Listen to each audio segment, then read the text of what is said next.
kung magpangita kami, may kanya-kanya kaming bahay, magpagawa ko ng bahay. Magpatayo na ako ng lechonang manok, saka restaurant. Yan, kailangan mo yan. Wala na nga si Papa, alis pa kayo. Tayo pa'y magsasagawa ng mga public service at lulutusin natin ang mga problema. Sabik na sabik ka bang makilala natin? Opo naman po. Talaga pong talagang nananabik po ako sa isang ama.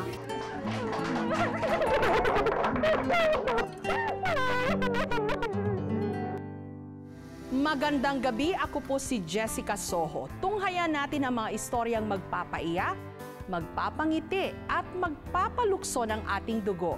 Dahil ang mga pinapangarap na muling pagtatagpo, abot kamay na dito sa Reunions. Tulungan niyo po kami. Nawala ng kulay, pangarap, nawala ng saysay, nang bigla na lang mawalay ang mga mahal sa buhay. Lahat tayo'y may karapatan na sa pamilya'y mapabilang. Lahat tayo'y magtutulungan sa muling pagkikita inaasam. Ang naghahanap ay may pag-asa, ang nawawala ay makikita. Nasirang pamilya muling mabubuo, gumuhong pangarap muling itatayo dito sa Reunions.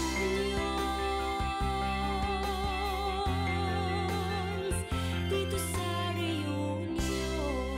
Ang mga nawawalan ng mahal sa buhay, gagawin ang lahat. Makita lang ang kanilang hinahanap. At isa sa pinakasubok na solusyon, pagdulog sa media para sa mga panawagan.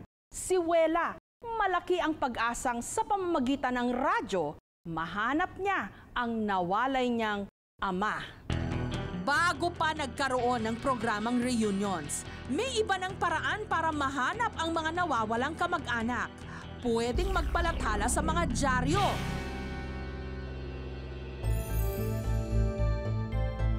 Magdikit ng mga poster sa mga pader. Ay gawin ngayon na. At Huwag nang manawagan sa radyo. Dahil ang tunay na serbisyo publiko ay ora-orada. Dapat ang aksyon ay oro mismo. Ang aksyon Oro mismo ni Gani Oro sa DZBB, isang public service program na tumutugon sa iba't ibang mga problema at reklamo. Marami na rin silang mga panawagan sa mga nawawala na nabigyang daan. Lagi po nating tatandaan, kapag ang problema po ay dulog sa atin, sigurado po ma-action na natin ito, no?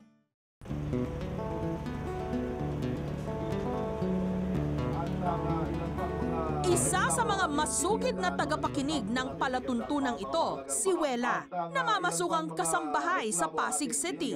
Hindi raw kumpleto ang kanyang araw kung hindi niya napapakinggan ang aksyon Oro mismo. Tayo po'y magsasagawa ng mga public service at lulutasin natin ang mga problema ngayon din mismo. Lagi ako nakikinig ng radyo. Tapos yung kay Gani Oro po, napalipat po ako doon. Napakinggan ko po na maraming dumudulog doon na problema, na talagang ina-actionan po nila kaagad. Tapos meron po doon mga nananawagan, mga nawawalang mga kapamilya nila. Meron ding matagal nang hindi nagkikita. Tapos nagkikita po sila ulit doon din. Kaya sabi ko, subukan ko nga po. Taong 1986 nung nagbunga ang pagmamahalan ng ama't ina ni Wela na sina Willie at Cecilia. Ngunit 2 buwang gulang pa lamang noon si Wela. Biglaan namang nilisan ni Cecilia si Willie sa hindi raw malamang dahilan. Nagkalabuan po siguro sila noon, kaya umalis si mama, tapos hindi na po sila nagkita. Mula noon, solong namuhay na lamang ang mag-ina sa Bacolod. Ang haligi ng kanilang pamilya na naiwan naman sa Maynila, hindi na nila muling binalikan pa. Naiinis ako kay mama kasi kung hindi po siya sana umalis, hindi niya po sana nilisan si tatay. Di sana po nakilala ko po yung tatay ko, nakasama ko. May time po talaga na naiinggit ako sa mga kaklase ko, ganun. Minsan, karamihan sa kanila, tatay nila yung naandon, pagkakailangan. Minsan naisip ko rin sana makita ko yung tatay ko. Alam ko kung paano maging anak.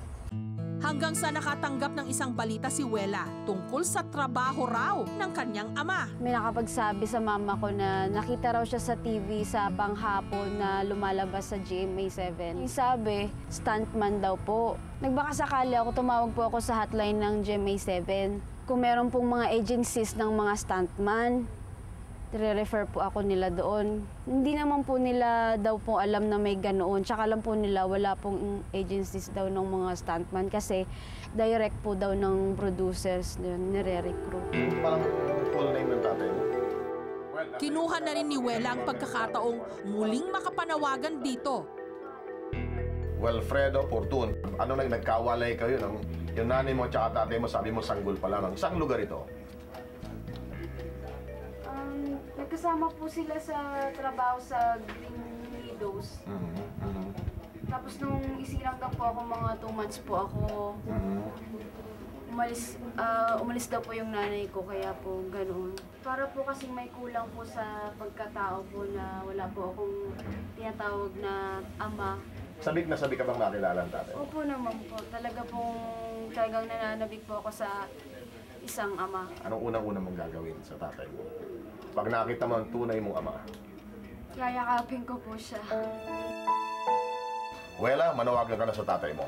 Salamat po. Sa tatay ko po, tay, kung nakikinig man po kayo, hinahanap ko po kayo. Gusto ko po kayong makita, gusto ko po kayong makasama, makilala. Dito sa reunions. Susunod, Yakapin mo ng tatay mo.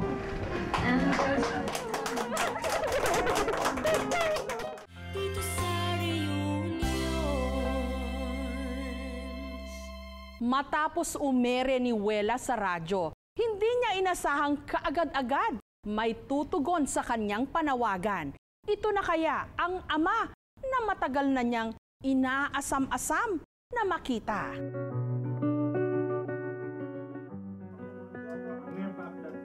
Cash advances ng mga empleyado ng immigration, May tumawag daw kay Sir Gani na empleyado staff dito sa GMA7. Kakilala daw nila si Wilfredo Fortun. Tinawagan ko si Mr. Wilfredo. Kinonfirm ko na siya nga yun. And then may nawawala nga daw siyang anak na hindi niya pa nakikita.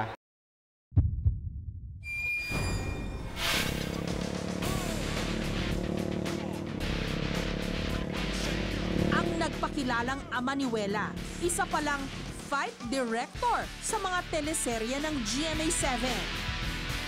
Sa tagal na niyang stuntman dito sa GMA, hindi niya inasahang ang istasyong ito rin pala ang magbibigay daan para muli silang magtagpong mag-ama. May nag-text sa akin na isang kakilala, tinatanong kung kakilala ko, may anak daw akong Wela Fortun. Since alam ko naman yan, since birth, sabi ko mayroon, nananawagan daw sa DCWB. So ang ginawa ko, naglo-location ako that time. Kinontak ko yung mga kasamahan ko kung sino nakakalam sa telephone number ni Sir Gani Oro. Kinumpirma ni Willie, sa hiwalayan na uwi ang pagsasama nila noon ni Cecilia. Gusto ko siya masundan, kaya lang sa sobrang layo nga at di ko kabisado yung lugar, 24 years, siyempre kailangan ko naman mag-move on. Dahil nawala na raw ng pag-asa noon si Willie, isinarado na lamang niya ang bahaging yon ng kanyang buhay. Ibinuhos na lamang niya ang kanyang oras at pagod sa pagiging stuntman hanggang sa bumuo na rin muli siya ng pamilya kung saan siya nabiyayaan ng 4 pang anak. Pinag-pray over namin po yun, so kahit sa church. Time will tell na lang kung kailan na makita ko siya. May kasabihan po kasi kami, dying is our way of living. So ang buhay po namin, ang isang paa lagi nasa hukay. Mahirap man ang trabaho ni Willie. Pasalamat na rin daw siya sa swerteng kanyang natatanggap. Swerte nga po ako dahil nung sumali ako, lagi ako may shooting. Iba po, 2 years bago nagkakaroon ng shooting. Survival lang. Pero mas mapalad daw siya kung makakasama niya ang kanyang anak na si Wela. Regrets po sa akin yan na hindi ko siya naalagaan, na bantayan mula nung maliit.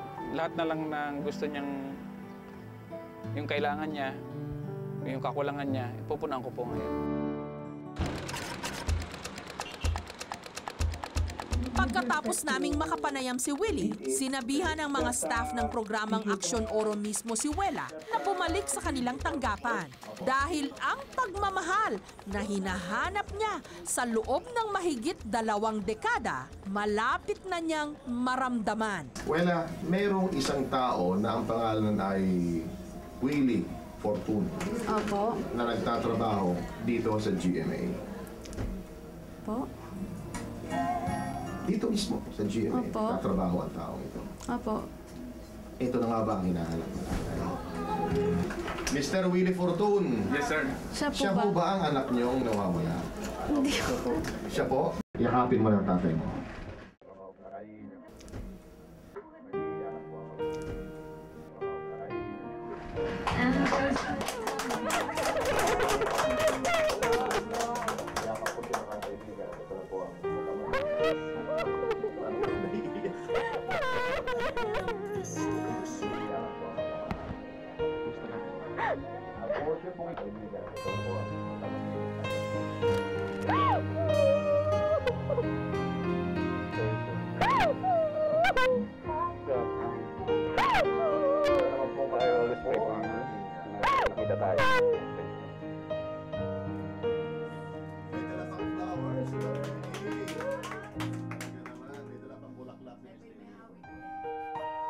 Buti naisip mo yung gano'n.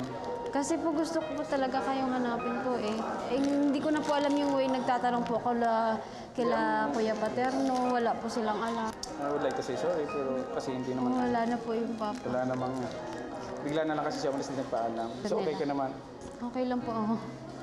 Gusto ko lang po kayong makita kasi si mama ko walang mga pictures niyo. Kasi si mama mo. Parang complete na po siya na sa probinsya. Si dati po parang feeling ko kulang po kasi syempre yung bata mag-iisip po na paano ako nag-exist sa mundo kung nanay lang ang kinagisnan ko simula nung ko'y magkamalay. I'm so happy na tinugunan ng Panginoon yung pinagdarasal ko today na magkita kami.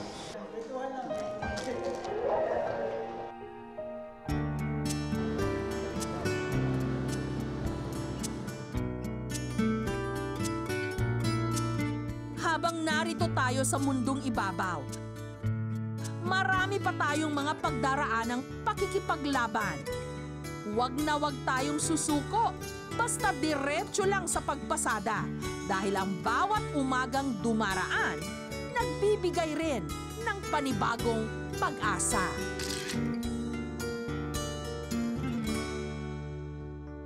Dito sa Reunions. Susunod. Sa unang tingin, tila walang kakaiba kay Bebang, pero sa patuloy na pakikipag-usap sa kanya, mapapansing may mga sagot siyang tila malayo na sa katotohanan. Dito sa Reunions. Maraming pangarap sa buhay si Bebang. Ang makapagpatayo ng malaking bahay, ang mahintay ang pagdating ng kamag-anak niyang sundalo, at magkaroon ng sariling negosyong lechon manok. Pero malabong matupad ni isa sa mga ito. Halaw lang kasi sa mga guni-guni ng may kapansanang pag-iisip ni Bebang.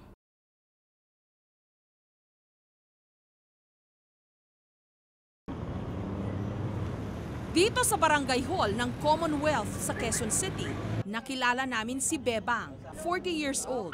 2 taon na rin daw siya ritong naninirahan. Galing ako ng Mindoro, pumunta ako ng Mandaluyong.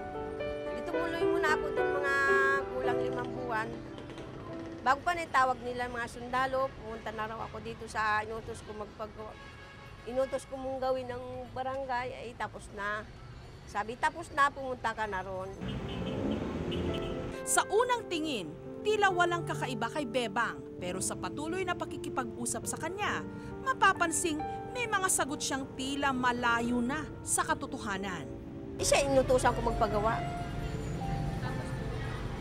Hindi yun, nagpatawag ako doon sa gobyerno kung kami susilduhan din eh. Ganun. Dahil maliit lang ang, sabi nga sundalo eh, maliit lang ang barangay doon, saka anong abantayan mo doon? Yung sabi niya sa akin, hindi magpagawa ka ng malaki, sabi ko. Sa kabila ng kanyang kapansanan, magiliw pa rin daw si Bebang sa mga nakakasalamuhan niya, lalong-lalo na kay Darius, ang investigador ng barangay na madalas niyang kakwentuhan. Pagkakalam ko niya, nung hindi pa bago yung barangay, luma pa, isa siyang cook dito dito sa area. Tapos nagtatrabaho siya dyan. Tapos nung tumagal-tagal na, tumambay siya rito sa my court. Yung dating barangay hall kasi namin, dito lang sa my court. Sabi niya, taga Mindoro daw siya. Tapos meron siya 5 anak. Hindi nga namin alam yung tunay niyang pangalan Nalaman ko lang, nakausap ko na siya, Crisanta Tangunan. 5 anak ko. Kaya lang namatay ng kanyang ama dahil may sakit daw. Pero wala kami ng 3 anak ko. Marami raw pangarap si Bebang, lahat para sa ikabubuti ng kanyang pamilya at mga anak.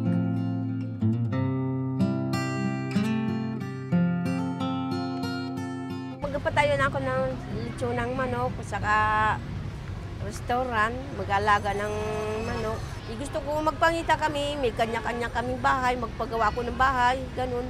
Nag-iipon daw siya ng pera para masinop niya yung mga anak niya at may kanya-kanyang kwarto. Pero imbes na isa katuparan ng kanyang mga pangarap, mas pinili niyang dito na lang sa barangay hall manatili. Ay dito ang gusto ko dahil may pera na ako dito, doon ay wala. Nasa kanya sa taas. Tuna. Hindi ako tumatanggap ng pera dahil wala akong asawa naghahanap buhay. Ngunit bahagi man na raw ng araw-araw nilang buhay si Bebang, nais pa rin daw ng mga tiga-barangay na makauwi na siya sa Mindoro. Bukod daw kasi sa hindi ito ang lugar na dapat niyang kalagyan, malamang daw nangungulila rin ang mga kamag-anak ni Bebang. Dalhin na lang yan doon sa kamag-anak nila, kung saan man siya, Mindoro. Hindi naman madala kung saan yan Ayon kay Bebang, Crisanta Tangunan ang kanyang tunay na pangalan. Sa barangay Poblasyon, Bansud, Oriental, Mindoro sila nakatira. May 5 siyang mga anak at Nicasio Tayamura ang pangalan naman ng kanyang ina. Agad kaming nakipag-ugnayan sa bayan ng Bansud. Sa aming pakikipag-usap, napag-alaman naming naroroon nga ang pamilya ni Bebang at matagal na nga raw siyang hinahanap. Ayon sa kanila, mas kilala raw si Bebang doon sa pangalang Antang.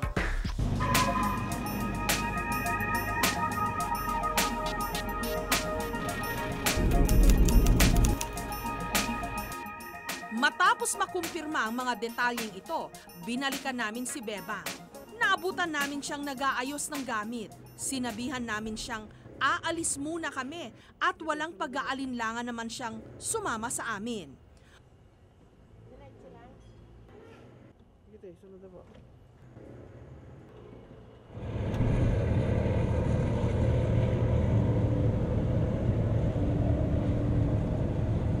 Umaga na nung dumating kami sa pier ng Batangas. Mula rito, 2 oras na lang ang hihintayin ni Bebang bago makauwi sa kanilang probinsya.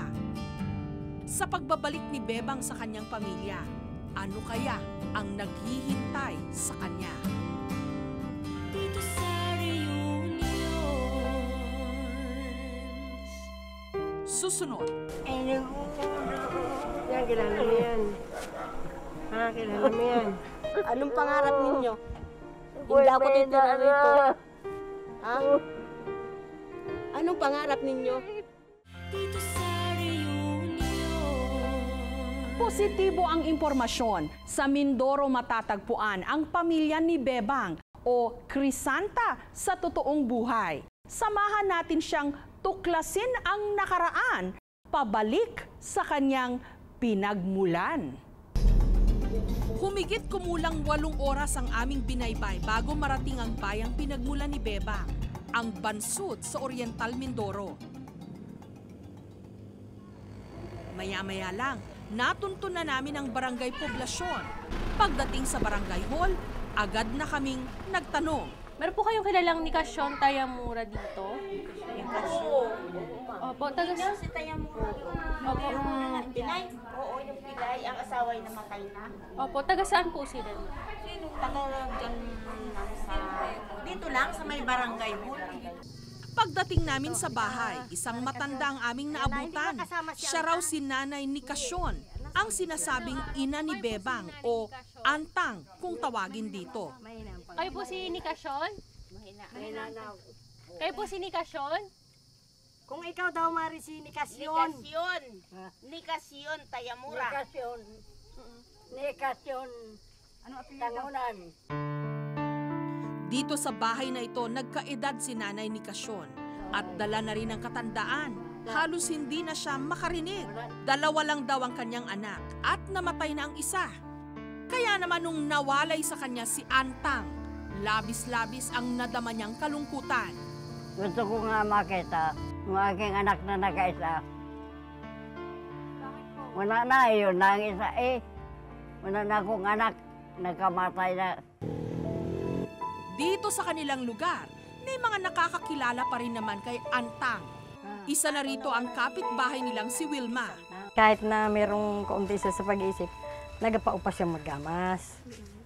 Yun po ang kanyang trabaho dito. Kaya nung mawala siya, maraming nalulungkot din sa kanya, miski na siya ganon. Masipag kasi siya kahit na sabihin nila may kaunti kulang sa pag-iisip. Pero siya naman yung nakakapaghanap buhay. Pumunta lamang daw sa Maynila si Antang, 3 taon nang nakalipas. Pero mula noon, hindi na ito nagparamdam pa. Nakilala rin namin ang isa sa mga anak ni Antang na si Thelma. Ayon sa kanya, noon pa raw may kakaiba ng ikinikilos ang kanilang ina.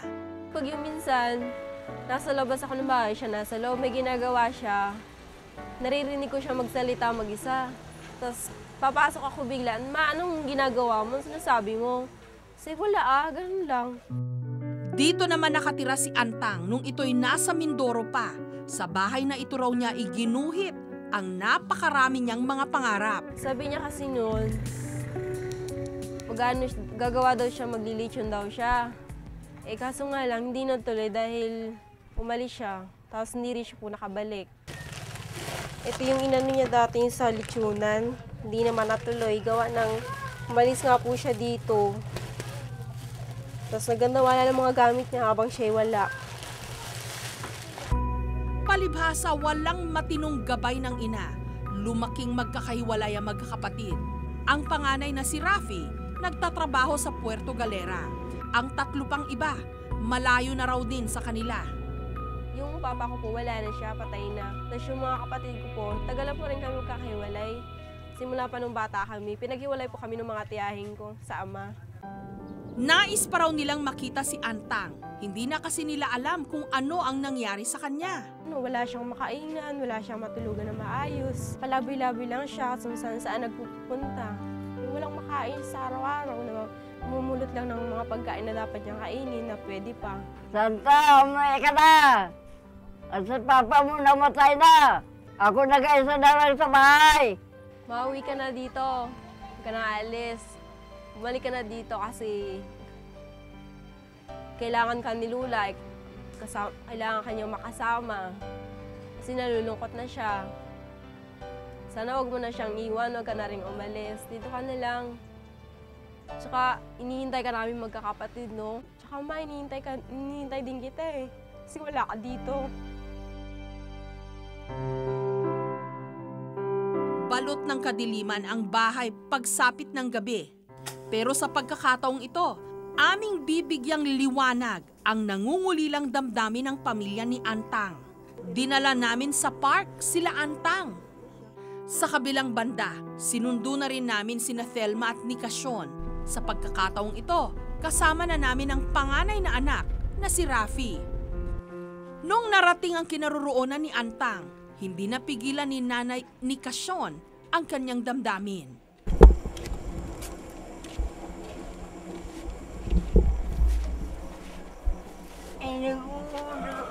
Yan, kilala mo yan. Ha, kilala mo yan. Ay, naku!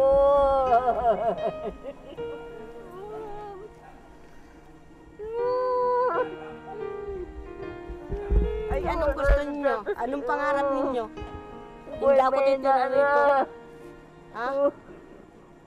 Anong pangarap ninyo? Bibili ako ng lupa sa... Ang hinahanap ko mga tiyuhin ninyo. Mga sundalo dahil wala akong kapatid. Ganyan si Lola nyo, pero nung ako bata pa, ha? Nung ako bata pa, ay hindi nyo alam dahil wala pa kayo sa mundong ito. Ha? Ngayon malaki na kayo, hindi na kayo halos nakalala sa inyong magulang. Sumama kayo sa Maynila at mabili ng lupa. Hindi naman po pwede. Anong hindi pwede? Matigas ng ulo mo. May trabaho na ako dito. Anong trabaho mo? Doon na tayo magsasama-sama sa Maynila, magpabili ako ng lupa. Pwede naman tayo. Dahil nung 6 na taon ka, ay nakaipon na ako ng pera, pagbili ng lupa. Hindi ako nakakapagpadala ng pera dahil wala akong perang natatanggap. O ano ngayon ang inyong kailangan? Ha? Wala, makita lang kayo na maayos kayo. Ang plano ng magkakapatid para sa kanilang ina. Mas maganda po dito na lang. Hindi ko kailangan dinit, wala akong lupa. Kinakaaway lang ako ng tao rin. Hindi mo alam ang dinanas ko, maliit ka pa, lumaki ka sa bulbugan. Hindi pa naman daw malala ang kalagayan ng pag-iisip ni Antang. Pero para makasiguro, sumangguni kami sa DSWD ng Bayan ng Bansud. Kasi meron din naman psychiatrist na pumupunta dito, regular. I-coordinate lang namin. Pero ang problema, dapat wag kang aalis dito. Kasi paano ka namin wala akong trabaho dito, langan ako pumunta dito. Paano ka namin papagamot kung aalis ka, pag kailangan ka namin? Hindi man ako pwedeng manatiling manghingi sa inyo ng pera kung wala akong trabaho. At ayaw mo tumira sa Bansud. Dito ka na lang. Wala akong trabaho rin. May bahay kayo dyan, ang ganda ng bahay nyo. Maayos yung bahay nila. Pinaayos namin yung bahay nila. Hindi. Ayos ko. Yung Pinaayos, ganung di ba tsura Lola? Binigyan ka namin ng materyales, paayos ng bahay mo. Di ba? Doon dito sila nakatira sa Kita po namin. O, sama-sama Hindi sila sapat ang bahay na yun. Matigas ang loob ni Antang. Pero nung haplusin ng anak, tila ba kumalma ito. Hindi na pwede. Kayo na magtrabaho ka na sa inyo eh. Hindi kailangan din nandito ka. Hindi pwede nga dahil wala ka. Ganun lang ang tirahan natin. Hindi maaari. Kami nga gagawa ng paraan. Hindi dun, pwede para yun. Kami na lang magbigay. Basta ako mayroong trabaho tapos. Dahil kaya ko naman magtrabaho. Hindi mo na kailangan yun kasi nandito kami para sa'yo. Hindi mo kailangan umalis. Dahil nandito Kailangan kami. ko pa ang trabaho. Hindi na kami na lang. Dahil kaya na namin. Kinakaya nga namin kahit hindi namin kaya. Dahil para sa inyo nga. Kasi kayo na lang natitira namin. Di, wala na nga si Papa. Alis pa kayo. Natural lang kaya ako nag-aadiga dahil para magkaroon ng sariling Hindi buhay. na. Darating din naman yung time na magiging maayos din yung buhay niya. Kami na nga magbibigay na hindi kayo. Dahil binuhay niyo na nga kami. Kayo pa rin Nagkulang sa mag-aaral sustentong para sa pangailangan. Kami na lang, hindi na kayo. Tingin ko kasi kay Crisanta, hindi lang niya, kulang lang siya sa pagmamahal eh. Mukhang okay kasi siya eh. Medyo na, minsan nag-iiba yung salita. Siguro yun na nga, siguro nga yung kailangan nating matulungan. Pero hindi siya talaga ganun kagrabe yung problema niya sa pag-iisip. Siniguro rin sa amin ng staff ng DSWD na sila na ang bahala sa pagpapacheck up ni Antang. So kanina kasi nakausap ko yung psychiatrist, si Dr. Ramos. So nagkataon na supposed to be ngayon siya dadalhin, kaso nagkataon na sa Manila siya ngayon. So pa-appoint na lang kami bukas. So bukas daw darating siya for para yung schedule check-up ni Santa, ni Antang. Ang ating mga pangarap ang isa sa mga nagsisilbing inspirasyon natin sa buhay. Ngunit minsan, hindi sapat ang matatayog na pangarap upang lubusan tayong maging masaya dahil hindi matutumbasan ng kahit na anong yaman ang pagmamahal ng ating pamilya.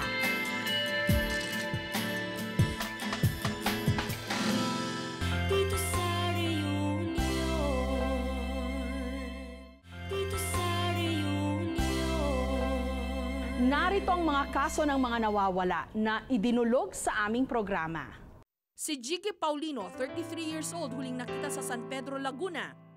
Si Freddy Quintino, 39 years old, medyo matangkad at matangos ang ilong, huling nakita sa Subic, Zambales City. Si Jarius Tolentino, 17 years old, 5'7" ang taas, balingkinitan at kayumanggi, huling nakita sa Barangay Ugong, Pasig City. Si Romel Servida, 18 years old, may kapansanan sa pag-iisip, huling nakita sa Bacoor, Cavite. Si Abel Galarpe, 19 years old, 5'2" ang taas, kayumanggi at balingkinitan, huling nakita sa Blumentritt, Manila. Si Juliana Ramos, 47 years old, may dimple, huling nakita taong 2005 sa San Mateo, Rizal. Sa linggo pong ito, umabot na sa 512 ang bilang ng mga nawawala na nahanap na po namin at naibalik sa kani-kanilang mga pamilya. Kumpiyansa ho kaming patuloy ang pag-akyat ng bilang na yan. Basta't patuloy din po tayong magtutulungan. Para po sa mga kaso ng mga nawawala, tumawag lamang po sa aming hotline 982-7777, local 3011 o mag-email lamang po sa reunions@gmanetwork.com. Pwede nyo rin pong bisitahin ang aming Facebook account. Magandang gabi, ako po si Jessica Soho. Kami pa rin ang inyong mga kaagapay sa puspusang paghahanap. Magkita-kita po tayong muli sa susunod na linggo. Dahil ang mga pinapangarap na muling pagtatagpo, abot kamay na dito sa Reunions. Lahat tayo'y may karapatan na sa pamilya ay